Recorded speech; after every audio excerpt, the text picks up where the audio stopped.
আসসালামু আলাইকুম ওয়া রাহমাতুল্লাহ। আশা করছি আপনারা সবাই অনেক ভালো আছেন।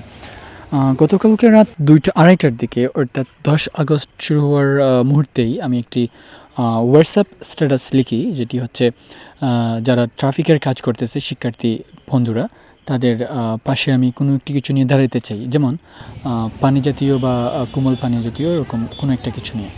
তখন স্ট্যাটাসটি দেখে ইউরোপ থেকে একজন ভাই আমাকে বলল যে, "ভাই আমিও তোমার সাথে আম মানে এড হতে চাই বা যুক্ত হতে চাই।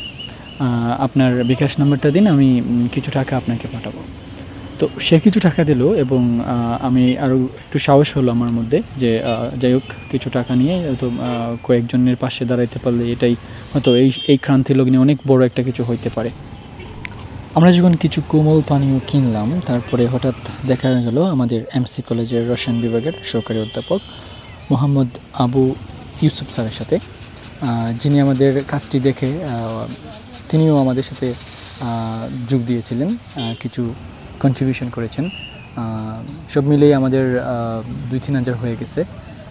ওই টাকা দিয়ে আমরা প্রায় অনেকটা মুড়ে মুড়ে যত যত জায়গায় আমাদের ট্রাফিক বাইরে ছিল, ঠিক ততটুকু জায়গায় আমরা পৌঁছে দিতে পেরেছি। মোটামুটি আমরা দিয়েছি টিলাগড়ে, আম্বরখানায়, তারপরে হচ্ছে বন্দর, জিন্দাবাজার এবং চৌহাট্টা। মোটামুটি আমরা ১৫০ প্লাস কোল্ড ড্রিঙ্কস, যার দাম ছিল ২০ টাকা করে, ওইগুলো আমরা উপহার হিসেবে আমাদের ট্রাফিক ভাইদেরকে দিয়েছি, যারা পুলিশের অবর্তমানে অক্লান্ত পরিশ্রম করে যাচ্ছে। বিশেষ করে হচ্ছে যে আমার ফ্রেন্ড জুমা, সেও আমার সাথে ছিল, সারাদিন কষ্ট করেছে এবং তার নিজ হাতে বর্তমানে যারা দায়িত্বরত ট্রাফিক রয়েছেন তাদের হাতে ওগুলো পৌঁছাই দিছে। সেও এই কাজে খুব মোটিভেট হয়েছে, ইন্সপায়ার হয়েছে, এবং তার সাথে ছিল তার ছোটো বোন কাজিন। সে ভিডিওগুলো ধারণ করেছে, তাকে ধন্যবাদ জানাই। আরও একটি কথা না বললে নয়, যেটি হলো জনসমক্ষে কাজ করা অন্যরকম একটা অভিজ্ঞতা, যেখান থেকে আমি আমার নিজের কাছে নিজেই মুগ্ধ হয়েছি। এবং আমরা দুজন যখন একসাথে কাজ করি তখন দেখলাম যে মানুষের যে ভালোবাসাটা সেটি আসলে অনেক অমূল্য, যার কোনো মূল্য আমরা দিতে পারবো না। তাছাড়া হচ্ছে যে এখানে একটা শান্তি মিলে, যেটা আর আসলে কোনো ভাষায় প্রকাশ করার মতো না। অবশ্যই আমি যখন এই কাজটি শুরু করেছি, ভবিষ্যতে আরও এগুলা কাজে আমি উদ্বুদ্ধ হব, আমি আমার মতো করে করার চেষ্টা করব। সেজন্য দরকার আপনাদের সাপোর্ট, আপনাদের ভালোবাসা।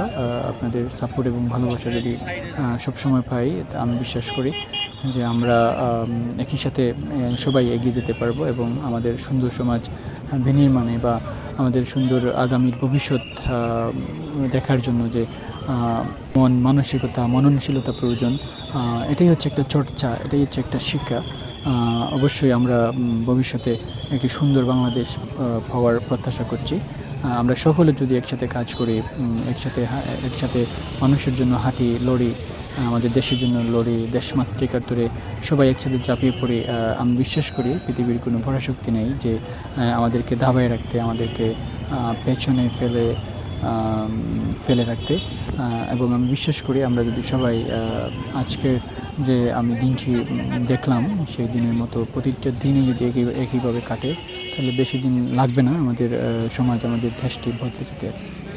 আরও যে বিষয়গুলো আমি দেখেছি, যেগুলো হচ্ছে যে ক্লাস 7, 8, 9, 10-এর বাচ্চারা যখন ট্রাফিকের কাজ করতেছে, রোদে পড়তেছে, সেটাই হচ্ছে একটা ভাবার বিষয়, যেখান থেকে মানুষ, যারা আমাদের সিনিয়ররা রয়েছেন, আমাদের অনেক প্রবীণ সিনিয়ররা রয়েছেন, তারা কিন্তু সেটাকে বাহবা দিচ্ছেন এবং তারা নিজেরাই বলতেছেন যে আমরা যেটা করতে পারি নাই, ওই ছোটো ছোটো বাচ্চারা ওইগুলো করে দেখাচ্ছে, যেটা আমাদের শুভ লক্ষণের জন্য একটা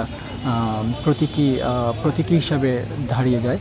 সো আমি আপনাদেরকে এটাই বলবো যে আপনারা মানুষের পাশে দাঁড়াবেন, অন্ততপক্ষে আপনার সাধ্যমতো দাঁড়াবেন। আমরা যদি প্রত্যেকে যদি এভাবে দাঁড়াই, আমাদের দেশ বদলে যাবে। সবাইকে ধন্যবাদ পুরো ভিডিওটি দেখার জন্য। ভালো থাকবেন, সুস্থ থাকবেন।